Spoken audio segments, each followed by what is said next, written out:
Now it's time to put everything you have learned in this training module into practice.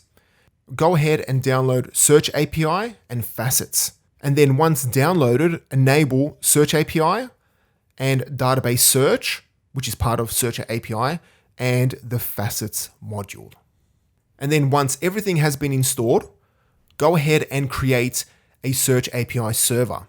Call it Database, and then make sure it is using the database backend, and then set the minimum word length to 3.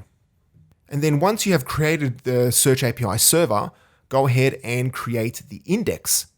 So name the index listing, and then in the data sources section, select content, and then make sure it only indexes the listing content type, and then select database as your server. And then go ahead and configure the following fields to be indexed.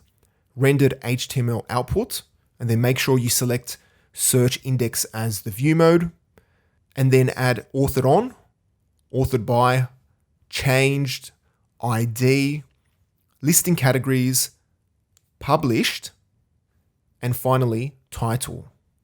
But then make sure you change the field type for title to full text, and then set the boost to 13. Then go ahead and add the following processes to the index: content access, entity status, HTML filter, ignore case, stop words, tokenizer, and transliteration. And then once you have configured Search API, go ahead and create a view to display the indexed data. Make sure you select index listing from the show dropdown when you create your view, and then select rendered entity as your row style, and select teaser as the view mode. Make sure the path is listing-index, and then add the full text search filter, and make sure it is exposed.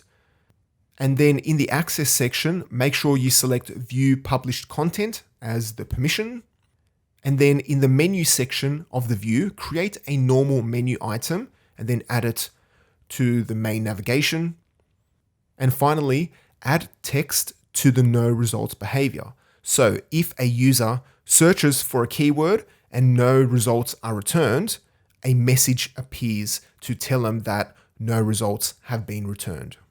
And here is a basic mock-up of what the listing search page will look like. And then go ahead and configure the teaser view mode on the listing content type. Enable layout builder on the teaser view mode, and then use the 2-column layout, and then set the width for the columns to 67% by 33%, and then add a body to the left region, and then logo, listing categories, website, and email to the right region. And here is a basic mock-up of what the teaser should look like. You can see that on the right, you have the logo, website, email address, but in this mock-up, it's not showing the listing categories, but we can easily add that in.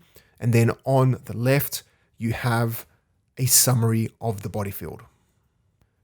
And then last but not least, create a categories facet, and then enable the 2 following options: show the amount of results and transform entity ID to label. And then once you have created the facet, add it to the sidebar first region and make sure it only appears on the listing index page, the view which you would have just created. And here is a basic mock-up of what the facet looks like. So go ahead and implement these exercise requirements, and then in the next video, we'll implement them together.